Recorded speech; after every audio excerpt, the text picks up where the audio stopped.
After being down for almost a year and a half, spending thousands of dollars in trying to fix this thing, and then realizing that none of it was my fault, all that in today's episode. My name is Ryan, this is Project Racecar, and this is the story of my 335i.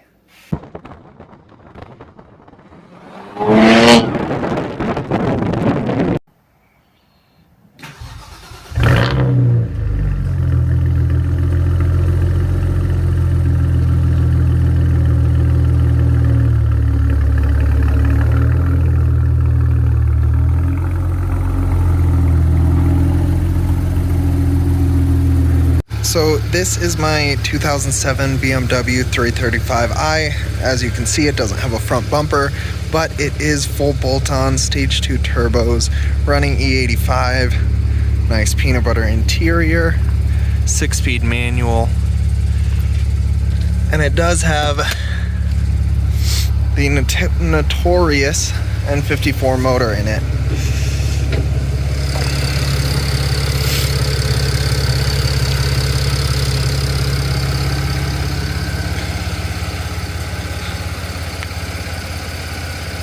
So like I said, this is the 2007. It's a 2-door and has the N54 in it. Now, a quick backstory.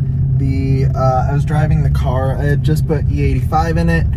So I was driving down the road and I went to do a pull and I put it at like 3,000 RPM, and then it started sputtering and backfiring like crazy. So naturally I pulled over, tried to see what was wrong. I saw that it had a misfire in cylinder number 6. So I tried to do some testing and tried to see find out why it was throwing a misfire. So naturally I checked the plug, I checked the coil, I swapped the coils to see if that could fix it.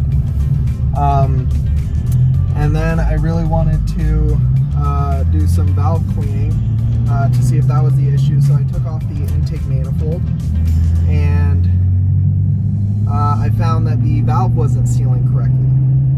So naturally I knew that I needed to replace the valves, and I didn't want to do that work. So I brought the engine to a machine shop. I pulled the motor because for the 335i's or BMWs, it's a lot easier to pull the head when the motor is out of the car.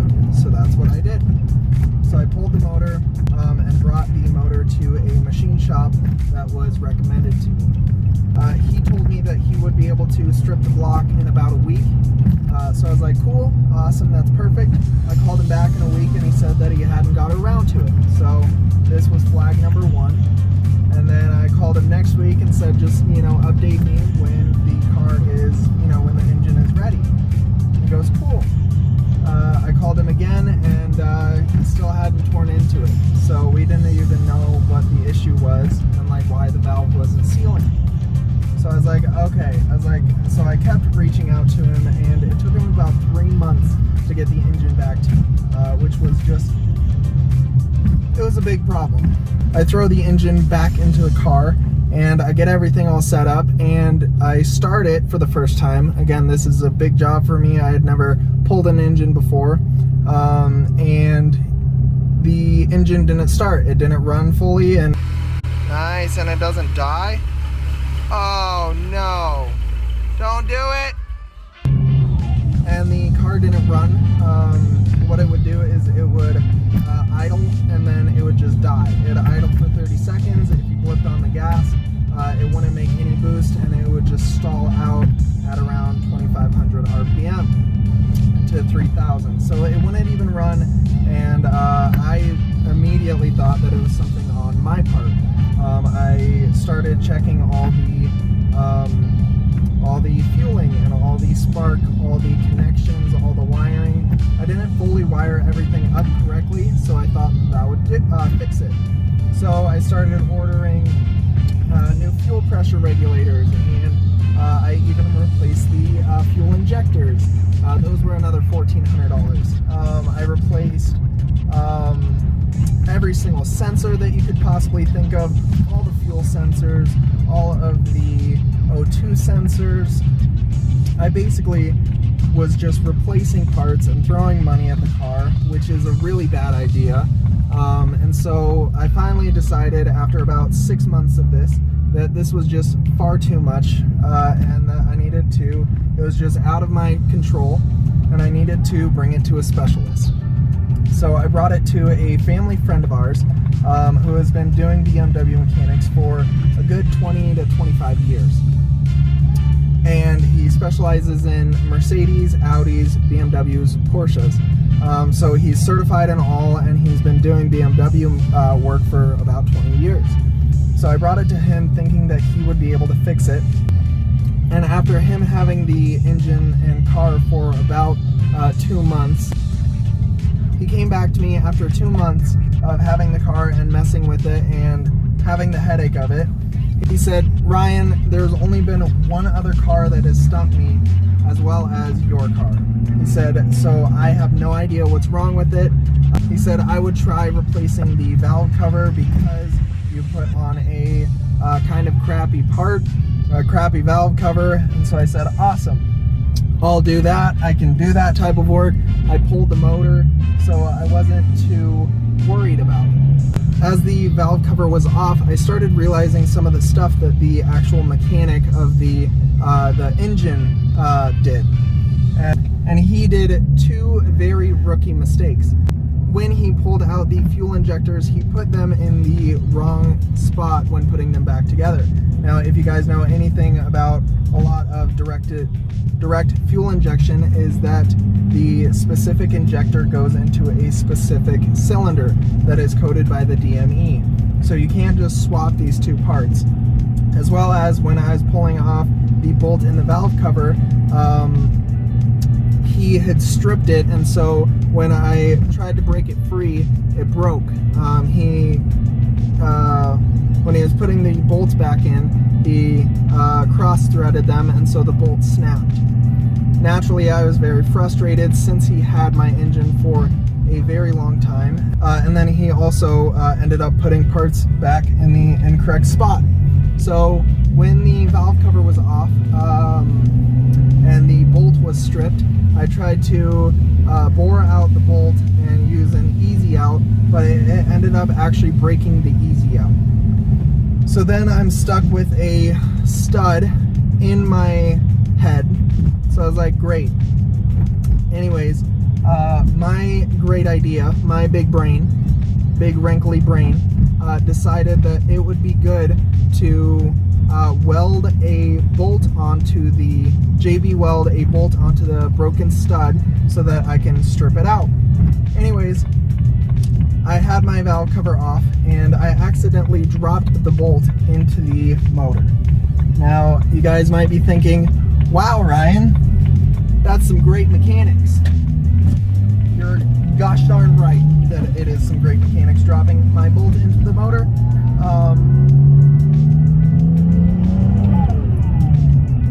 So I decided that I needed to pull the motor again after trying to fit a bunch of magnets to get the bolt out. But naturally, the bolt didn't come out, so the motor had to come out again. Anyways, when I dropped the bolt into the motor, I thought that the camshafts had to come out because of where I dropped the bolt.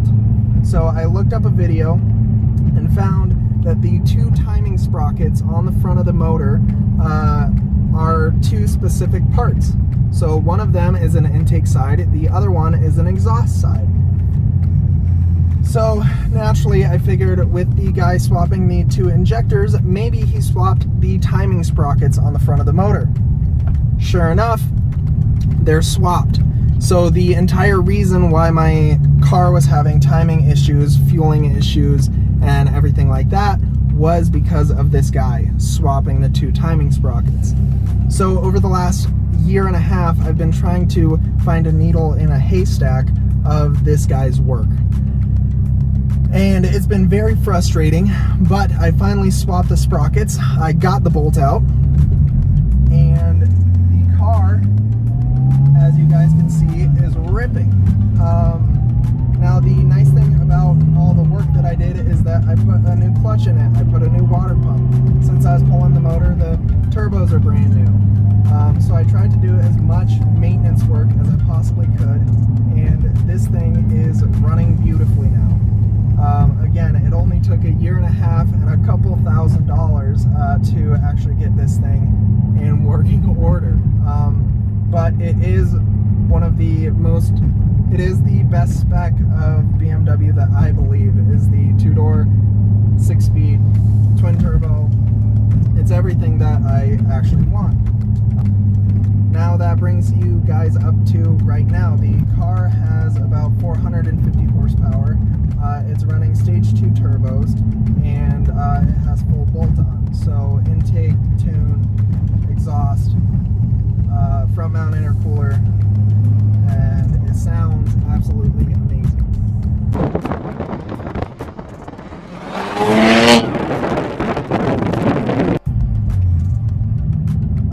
So since it does have a new clutch in it, I've been trying to go nice on the clutch and just try to get it broken in, which I'm still in the process of doing that. I also need to get an emissions test on it, as well as get it registered, all that jazz. So there are a couple of legal things that I need to get done before this thing can actually be on the road. Don't worry, I'm driving in a closed course. So hopefully I don't get bowled over and in the closed course, and we'll see. But this car is a really good find. It has 120,000 miles on it.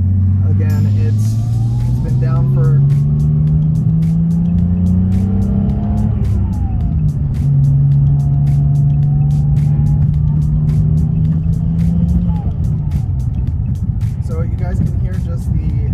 that's at 3,000 RPM. You guys can hopefully hear the actual sounds of this motor.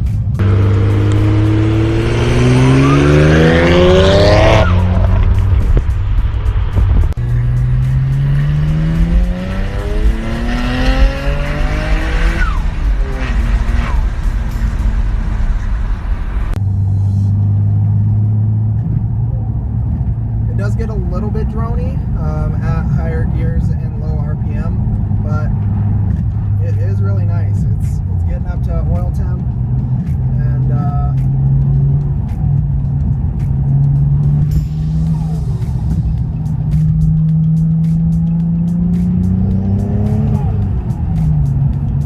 I still need to do a little bit of tuning on this car to make it perform right, but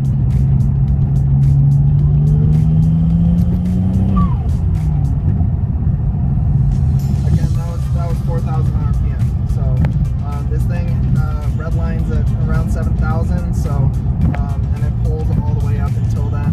It's running about 19 to 20 pounds of boost. And again, it's a lot of fun to drive. I'm estimating, since it has capless downpipes and full bolt-on, it's around 450 horsepower. Don't hit me. I'm guessing that it's around 450 horsepower with just how much it pulls, how fast it is, and the actual specs on it. Naturally, I haven't gotten it dynoed yet, but that will be in the future. After all this headache and after all these problems of the N54 motor and it not being my fault, it was such a relief to realize that I wasn't the cause of the issue, because I started losing faith in my actual mechanic abilities. I'm no trained mechanic, but I like to think that I am competent. And so I finally was able to realize, after pulling the motor 3 times and getting the bolt out and, you know, putting everything back together, and it's running and correctly, it restored the faith in my abilities. Let's try to get a little bit of a pull if we can.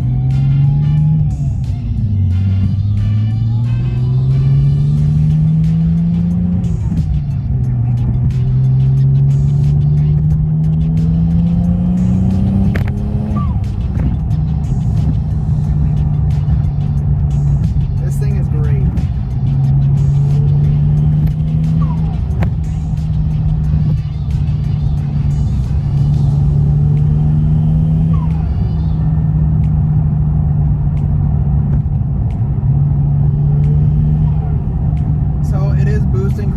braking correctly. It feels really good.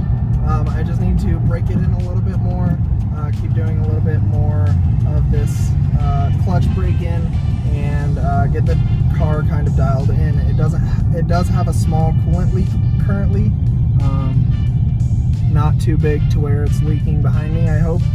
And yeah, it's idling perfectly fine, it's running well, and I'm really happy to have this thing back up and running. So I want to do a couple things with the car, and get a little bit of a reaction video from my girlfriend, since she hasn't been in anything fast in a long time. But let me know if you guys would like to see something like that, and would like to see more of the E92, and see kind of, let me know what you guys want to see on the car, and I will try to provide that as best I can. Again, this car is a lot of fun, rear-wheel drive, and it boogies. So I will get it registered and everything, so it will be on the road a lot more often. But I would love to keep posting about this car and keep posting about Greta, obviously. But again, this car is a lot of fun. I hope you guys enjoyed the actual story behind it. Let me know if you guys have any questions in the comments down below about it, and I will try to get back to you and answer any questions that you guys have. See that little bit of drone? But until next time, my name is Ryan. This is Project Racecar. Have an amazing day. Bye.